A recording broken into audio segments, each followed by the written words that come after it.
पिछले लेक्चर में हम लोग पैलियोलिथिक एज के बारे में पढ़ चुके हैं। आज हम लोग मेसोलिथिक एज के बारे में पढ़ेंगे। तो चलिए शुरू करते हैं मेसोलिथिक एज के बारे में। The next stage of human life is called Mesolithic और middle stone age which fall रफली from 10,000 BC to 6,000 BC। Palaeolithic age के बाद और न्यूलिथिक एज से पहले जो आता है उसको हम लोग मेसोलिथिक एज बोलते हैं। The hunting-gathering pattern of life continued during this period. However, there seemed to have been a shift from big animal to small animal hunting and fishing. Palaeolithic age में ये देखा जाता था कि ह्यूमन लोग big animal को Hunt करते थे, बड़े जानवरों को मार के खाते थे। लेकिन मेसोलिथिक एज में ये ट्रांजिशन पीरियड हुआ जहाँ वो स्मॉल एनिमल को, छोटे जानवरों को मारना स्टार्ट किए। मेसोलिथिक एज में क्लाइमेट चेंज देखा गया, जहाँ पैलियोलिथिक एज को हम लोग आइस एज के तौर पर जानते हैं, लेकिन मेसोलिथिक एज में क्लाइमेट ट्रांजिशन हुआ जहाँ आइस एज से वार्मी क्लाइमेट बना, गर्म क्लाइमेट बना। The use of bow and arrow also began during this period. Bow and arrow का यूज़ मेसोलिथिक पीरियड में स्टार्ट हुआ है। Also there are being a tendency to settle for long period in a area.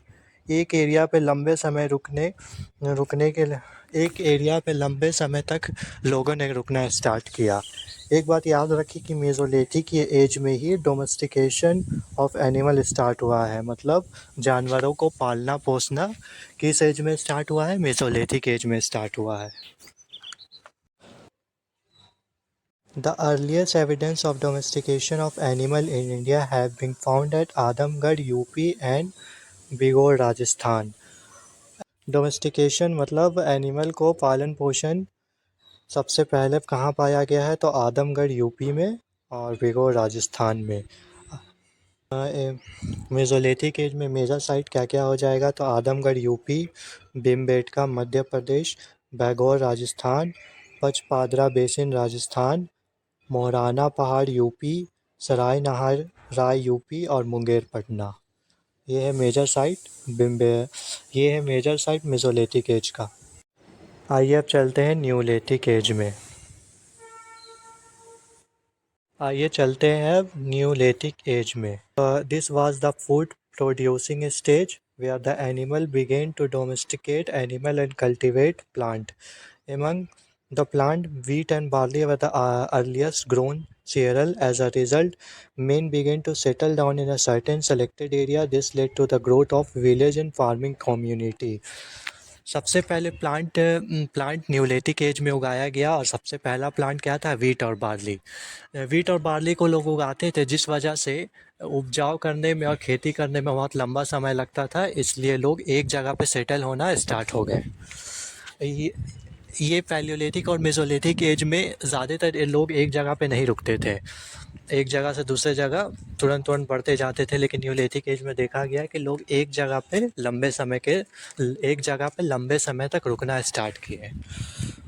The oldest evidence of rice cultivation not only in India but also anywhere in the world is around 6000 BC in Koldihwa UP. Rice उगाना सबसे पहले कहाँ पाया गया है India में? India ही में नहीं, पूरे वर्ल्ड में तो कोलडेवा यूपी में सबसे पहले पाया गया है। ये पॉइंट याद रखें, एग्ज़ाम पे पूछा जाता है। मेजर साइट न्यूलिथिक एज का क्या हो जाएगा? मेहरगढ़ पाकिस्तान बहुत फेमस है न्यूलिथिक एज का। बुरज़होम कश्मीर, कोलडेवा यूपी हम लोग अभी पढ़े। सबसे पहला राइस कल्टीवेशन कहाँ पाया गया? तो कोलडेवा में। चिरन बिहार, मस्की, ब्रह्मागिरी, हल्लौर, पिकलीगल्स ये चारों जगह कर्नाटका में है। Fire was used at first in Neolithic period. Fire का सबसे पहले यूज़ किस एज में हुआ है, किस पीरियड में हुआ है? तो न्यूलिथिक एज में हुआ है। जाने से पहले एक क्वेश्चन आप लोग ट्राई करें, जिसका आंसर कमेंट में दीजिए। Which of the following place is famous for pre historic painting बोलिए, या स्टोन एज में कौन सा प्लेस फेमस है पेंटिंग के लिए?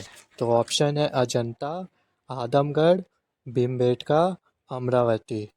इस चारों में से एक आंसर आप लोग कमेंट में दीजिए। ये क्वेश्चन एग्ज़ाम में पूछा जाता है।